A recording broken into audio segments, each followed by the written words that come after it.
రాష్ట్రంలో కాంగ్రెస్ ప్రభుత్వం ప్రజాస్వామ్యాన్ని ఖూనీ చేస్తుంది. ప్రధాన ప్రతిపక్షానికి వాసిన పీఏసీ చైర్మన్ పదవిని బీఆర్ఎస్ నుంచి గెలిచి కాంగ్రెస్ లోకి వెళ్లిన అరకిపూడి గాంధీకి కట్టబెట్టారు.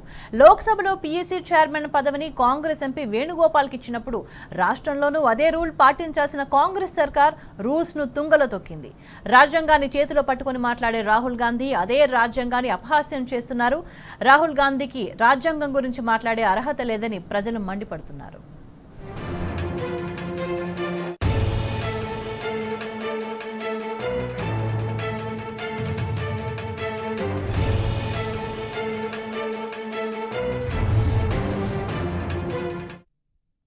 పబ్లిక్ అకౌంట్స్ కమిటీ చైర్మన్ గా అరకిపూడి గాంధీ నియామకం అసెంబ్లీ నియమావళికి పార్లమెంటరీ స్ఫూర్తికి విరుద్ధం.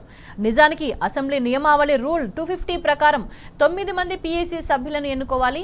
ఇందుకోసం ప్రపోర్షనల్ రిప్రజెంటేషన్ పద్ధతిలో సభ్యుల ఎన్నిక జరుగుతుంది. పీఏసీ కమిటీ ఏర్పాటు చేసే నాటికి బీఆర్ఎస్ సభ్యుల సంఖ్య 38. ఈ లెక్కన బీఆర్ఎస్ నుంచి 3 సభ్యులు పీఏసీలో ఉండాలి. ఆ 3 సభ్యులను బీఆర్ఎస్ ఎమ్మెల్యేలు ఎన్నుకోవాలి. ఒక్కో సభ్యుడిని ఎన్నుకోవడానికి సుమారు 13 మంది ఎమ్మెల్యేలు అవసరం. అలాంటప్పుడు పార్టీ ఫిరాయించిన అరకిపూడి గాంధీని ఎన్నుకున్న 13 మంది బీఆర్ఎస్ ఎమ్మెల్యేలు ఎవరని రాజ్యాంగ నిపుణులు ప్రశ్నిస్తున్నారు. స్పీకర్ దీనికి సమాధానం చెప్పాలని డిమాండ్ చేస్తున్నారు. దీనికి సంబంధించి పూర్తి సమాచారాన్ని మా ఇన్పుట్ ఎడిటర్ సీతారామరాజు మనకి అందిస్తారు. సీతారామరాజు, కాంగ్రెస్ వైఖరిని ఎట్లా చూడాలి పీఏసీ చైర్మన్ నియామకానికి సంబంధించి? ఓవైపు హైకోర్టుకు సంబంధించిన కీలకమైన తీర్పు, పార్టీ ఫిరాయించిన ఎమ్మెల్యేలకు సంబంధించిన విషయంలో 4 వారాల లోపల నిర్ణయం తీసుకోవాలని హైకోర్టు తీర్పు ఇచ్చిన రోజే పబ్లిక్ అకౌంట్స్ కమిటీకి సంబంధించిన పదవి, చైర్మన్ పదవి ప్రధాన ప్రతిపక్షానికి ఇచ్చే ఒక సంప్రదాయాన్ని తుంగలో తొక్కి ముఖ్యంగా పార్టీ ఫిరాయించిన ఎమ్మెల్యేకు పీఏసీ చైర్మన్ పదవిని కట్టబెట్టడంపై ప్రతి ఒక్కరు కూడా విస్మయం వ్యక్తం చేస్తున్న పరిస్థితి కనిపిస్తోంది. ఇది పూర్తిగా రాజ్యాంగ విరుద్ధం, ప్రజాస్వామ్యానికి ఇది తూట్లు పెడవడమే అనే అభిప్రాయాన్ని కూడా వ్యక్తం చేస్తున్న పరిస్థితి. ఈ క్రమంలోనే దీనిపై తీవ్ర స్థాయిలో ఆగ్రహం వ్యక్తం చేశారు BRS party working president KTR గారు. చాలా స్పష్టంగా పూర్తిగా ప్రజాస్వామ్యాన్ని రాష్ట్ర ప్రభుత్వం కూనీ చేస్తుంది, కాంగ్రెస్ ప్రభుత్వం కూనీ చేస్తుందని ఆయన ధ్వజమెత్తిన పరిస్థితి స్పష్టంగా కనిపిస్తుంది.